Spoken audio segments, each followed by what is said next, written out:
Once upon a time, St. Teresa of Avila, the great Carmelite doctor of the church, fell off a horse and came back injured with several terrible bruises. Confused, she asked God, "God, why did you let me fall off the horse?" He replied, "Well, that's how I treat my friends." Teresa then said to him, "No wonder you don't have many friends." In this day and age, Christians have a strong aversion to and fear of suffering. That is why we are spiritually weak today than any time in the history of the church. For in the Christian life, to gain God's power and strength, we have to be tested by fire through suffering and hardships. In the book of Sirach, we are told, "My child, when you come to serve the Lord, prepare yourself for trials.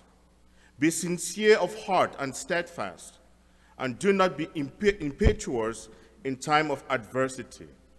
Cling to him, do not leave him, that you may prosper in your last days. Accept whatever happens to you. In periods of humiliation, be patient. For in fire, gold is tested, and the chosen in the crucible of humiliation." As we have just heard in today's second reading, St. Paul complains about a thorn in his flesh. He did not tell us what the thorn was. For if he had revealed it, we might be inclined to think it does not apply to us. As it is, it has something to say to each and every one of us. Many scholars over the years have tried to speculate about the nature of this thorn. Some have said it was a physical illness, a spiritual temptation, or perhaps a certain person in his life that causes him pain, that persecutes him. So we don't know what St. Paul means by thorn in the flesh, but he purposefully left it vague so that we can all relate to it one way or another. We all have weaknesses and areas of our lives that we struggle with: loneliness, low self-esteem, an addiction, a bad temper, long-term illness, doubts, or a person or situation that causes us ongoing pain and anxiety. And you may be asking, why is the Lord not getting rid of these hardships, these trials, these temptations, after months and probably years of prayer and spiritual practices and devotions? There might be many reasons, but in Paul's case, it was to keep him humble. It was in his own words, he said, "An angel of Satan beat me to keep me from being too elated or puffed up with pride." Paul had been given many revelations, and God used him to perform many miracles and to convert many non-Jews to the faith.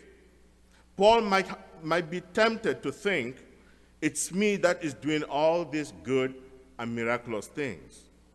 So St. Paul, the thorn like St. Paul, the thorn in our flesh serves as a purpose. It humbles us, makes us much more understanding and less judgmental. It helps us to have patience in dealing with others and with ourselves. Most importantly, it exposes our weakness and forces us to depend on God's grace.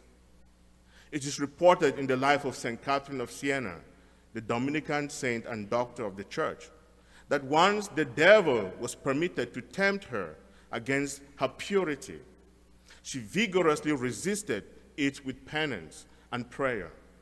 Eventually, when Jesus appeared to her, she said, "Oh Lord, why have you forsaken me?" "I was in your heart," Jesus answered, What? She exclaimed. Have you been in my heart, which was filled with such abominable thoughts? To which Jesus answered, have you then consented to them? Have you been pleased with them? Oh, no, replied St. Catherine of Siena.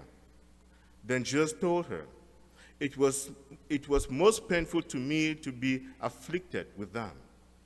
The pains of my servants are no delight to me, but I rejoice to see their readiness to suffer patiently and gladly for my sake.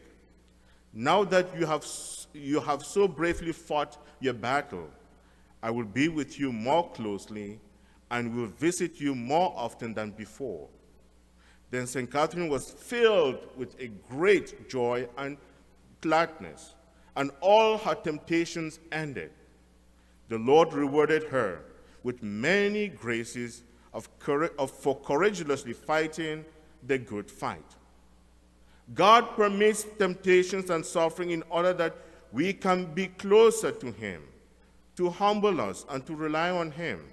When St. Paul prayed to the Lord to remove his thorns, the answer he received was, my grace is sufficient for you, for power is made perfect in weakness. To most of us, it is not an answer we will like to hear in times of suffering. But it brought great peace to St. Paul, prompting him to say, I am content with weaknesses, insults, hardships, persecutions, and constraints for the sake of Christ. For when I am weak, then I am strong. St. Paul was able to rejoice in his suffering because he believed in the power of God's grace to carry him through all kinds of challenges, including floggings, shipwrecks, rejection, hunger, and thirst. Likewise, if we simply accept the crosses in our lives and rely on God's grace in times of suffering, we will receive the strength to go through it and overcome the world. We will grow in the wisdom of God and to the things spiritual, grow in knowledge of ourselves, and grow in the understanding of our neighbor. For it is only through our suffering that God molds us into the image and likeness of his divine Son. You know, the greatest cross you can ever experience is the one that lives with you at home. That thorn. Because when you pray and pray, Lord, give me patience to deal with my husband. Give me patience to deal with my wife. Give me patience to deal with my children. The Lord is like, really, you want patience? Then he will crank up the annoyances from your loved ones so that you can actually grow in patience. My brothers and sisters, when the pain of our thorn becomes unbearable, first, we must pray to God to remove the thorn. Why do you have to pray? Because we don't know if the thorn is from God, who has permitted it, or is caused by us. But we have to pray. Jesus prayed once to his Father. He says, take this cup away from me.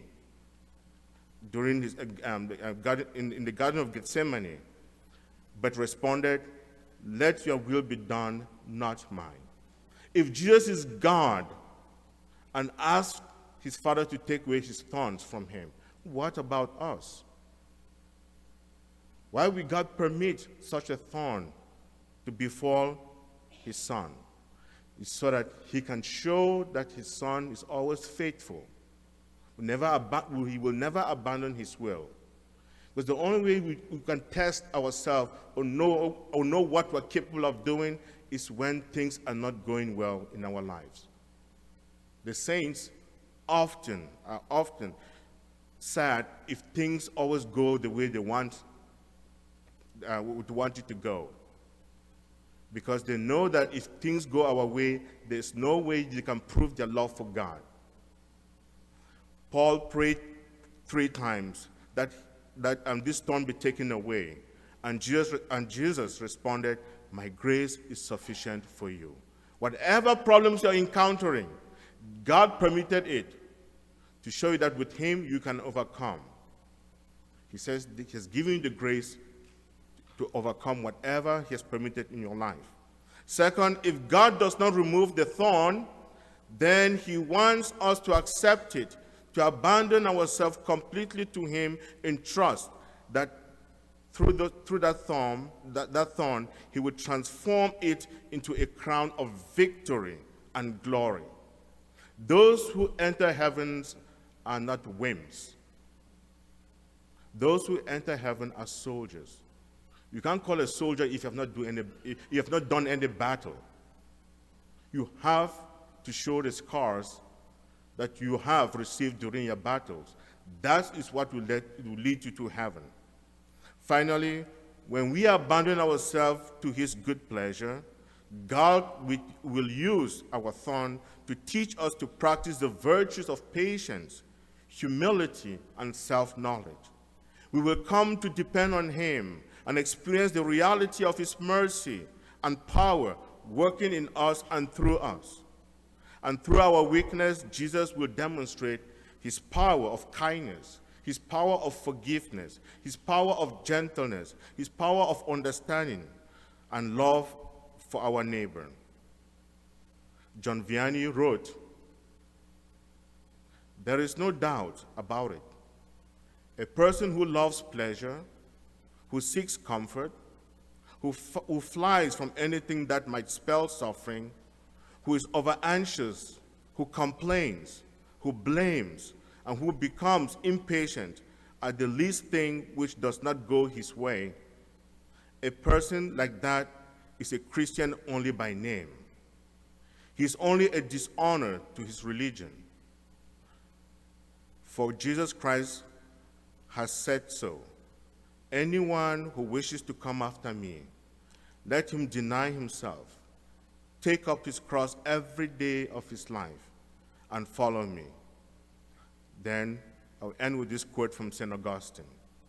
"Let us understand that God is a physician, and that suffering is a medicine for salvation, not a punishment for damnation."